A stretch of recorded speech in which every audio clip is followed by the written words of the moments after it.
গল্প বলার দেশে আজকে যে গল্পটি আমি পড়ব সেটি পরশুরাম রাজশেখর বসুর একটি খুব সুন্দর ছোট্ট গল্প। গল্পটির নাম নির্মুখ নৃত্য। দেবরাজ ইন্দ্র বললেন, তোমার মতলবটা কি উর্বশী? এই স্বর্গধামে তো পরম সুখে আছো, উত্তম বাসগৃহে, সুন্দর প্রমোদ কানন, মহার্ঘ বেশভূষা, প্রচুর বেতন, সবই তো ভোগ করছো। এসব ত্যাগ করে মর্তলোকে যেতে চাও কেন? এখন রাজা পুরুরবা সেখানে নেই যে তোমাকে মাথায় করে রাখবেন।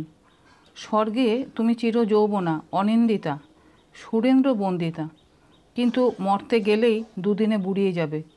তখন যতই প্রসাধন লেপন করো, তোমার দিকে কেউ ফিরে তাকাবে না। উর্বশী নতমস্তকে বললেন, দেবরাজ, এখানে আমার অরুচি ধরেছে।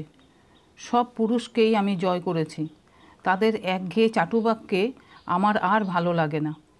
পৃথিবীতে অবতীর্ণ হলে আমার অসংখ্য ভক্ত জুটবে, অর্থও প্রচুর পাবো। জরার লক্ষণ দেখলে আবার না হয় এখানে চলে আসব। তোমার অত্যন্ত অহংকার হয়েছে দেখছি। এখানে তোমার আদরের অভাবটা কি? মানুষের কাছে ঢের বেশি আদর পাবো। মর্তের এক কবি লিখেছেন, মুনিগণ ধ্যান ভাঙিয়ে দেয় পদে তপস্যার ফল। তোমার এই কটাক্ষপাতে ত্রিভুবন যৌবন চঞ্চল। অমরাবতীর কোনো কবি এমন লিখতে পারে? কবিরা বিস্তর মিছে কথা লেখে। যদি প্রমাণ করতে পারো যে এখানকার সব পুরুষকে তুমি জয় করেছ, তবে তোমাকে ছেড়ে দিতে পারি। দেবর্ষি আর মহর্ষিদের কাবু করতে পারো? তারা তো সেই কবে কাবু হয়ে গেছেন। আচ্ছা, তোমাকে পরীক্ষা করব।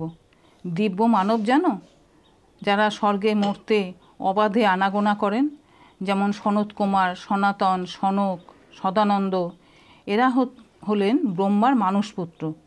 এদের ঘাটাতে চায় না, অত্যন্ত বদরাগী মুনি। তবে আরও তিনজন সম্প্রতি এখানে বেড়াতে এসেছেন, কৌতুক, পর্বত আর কর্দম ঋষি।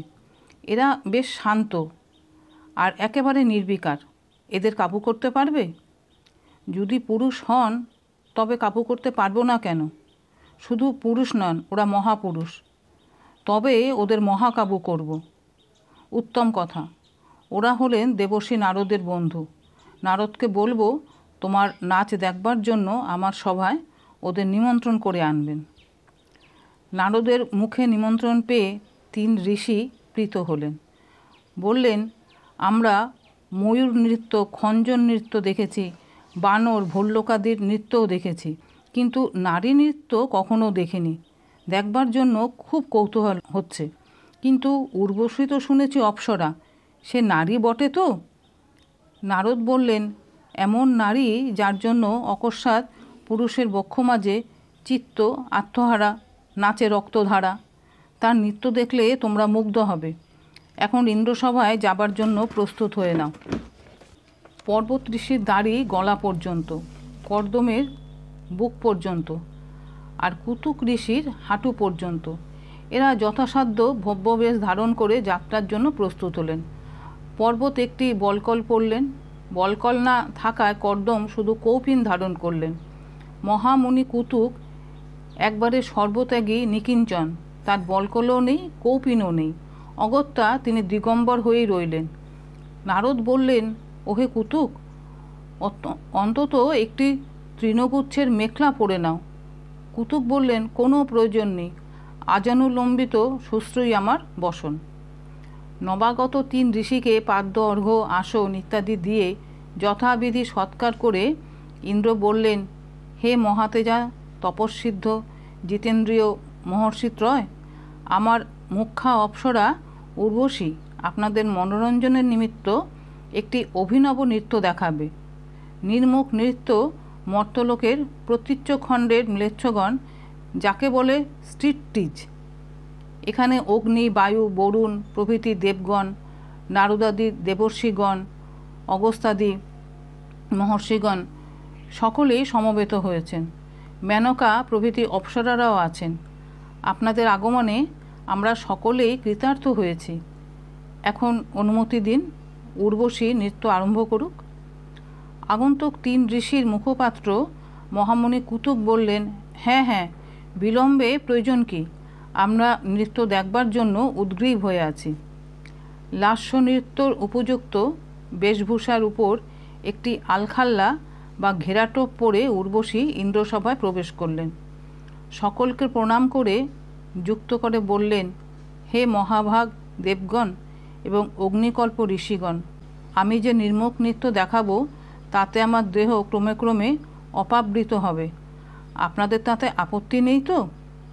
কুতুক তার মাথা আর বিপুল দাড়ি নেড়ে বললেন, আপত্তি কিসের?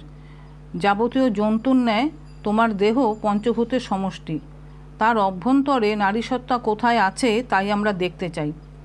উর্বশী পুনর্বার সবিনয়ে বললেন, আমার নৃত্যে যদি অসভ্য বা কুৎসিত কিছু দেখতে পান তো দয়া করে জানাবেন, তৎক্ষণাৎ আমি নৃত্য সংবরণ করব। ঘেরাটোপ ফেলে দিয়ে উর্বশী তার মণিমুক্তা স্বর্ণময় দৃষ্টি বিভ্রমকর উজ্জ্বল বেশ প্রকাশ করলেন। তারপর কিছুক্ষণ নৃত্য করে তার উত্তরীয় বা ওড়না খুলে ফেলে দিলেন। পর্বত ঋষি হাত তুলে বললেন, উর্বশী, নিবৃত্ত হও। তোমার নৃত্যে শালীনতার অত্যন্ত অভাব দেখছি। এই চিত্তপীড়াকর নৃত্য আমরা দেখতে চাই না। মহামণি কুতুক ধমক দিয়ে বললেন, তোমার চিত্তপীড়া হয়েছে তো আমাদের কি? তুমি চক্ষু মুদ্রিত করে থাকো, নৃত্য চলুক। উর্বশী চুপি চুপি ইন্দ্রকে বললেন, দেবরাজ, পর্বত ঋষি কাবু হয়েছেন। নৃত্য চলতে লাগলো। পর্বত ঋষি দুই হাতে চোখ ঢাকলেন, কিন্তু কৌতূহল দমন করতে না পেরে আঙুলের ফাঁক দিয়ে দেখতে লাগলেন। ক্রমে ক্রমে উর্বশী তার দেহের ঊর্ধ্বাংশ অনাবৃত করলেন।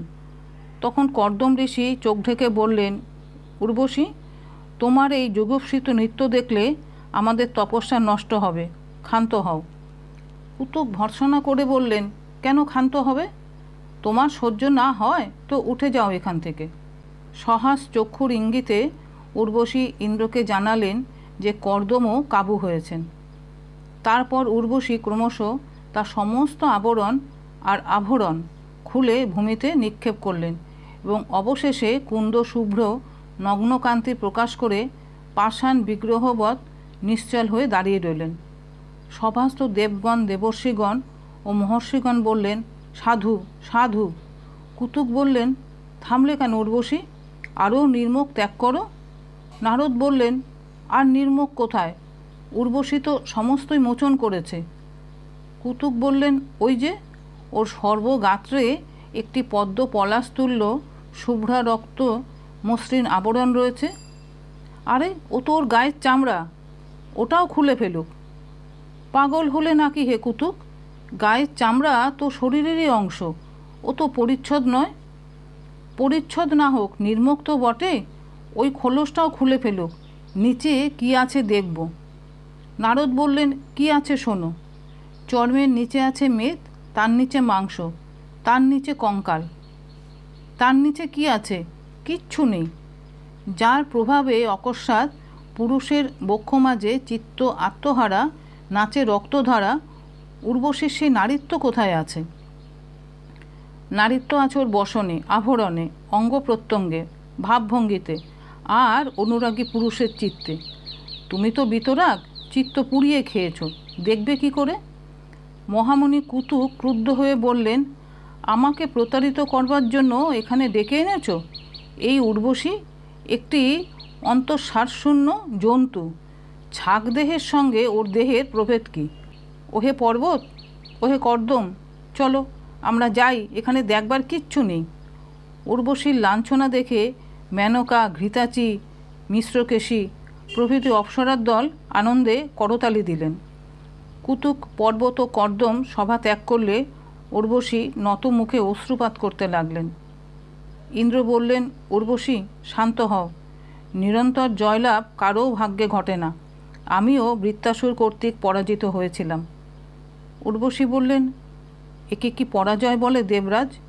ওই কুতুক ঋষি একটা অপরুষ, অপদার্থ, দগ্ধেন্দ্রিয় উন্মাদ। ওকে দিয়ে এই সভায় আমার এমন অপমান করিয়ে আপনার কি লাভ হলো? আমি অমরাবতীতে থাকব না, মরতেও যাব না, তপশ্চর্যা করব।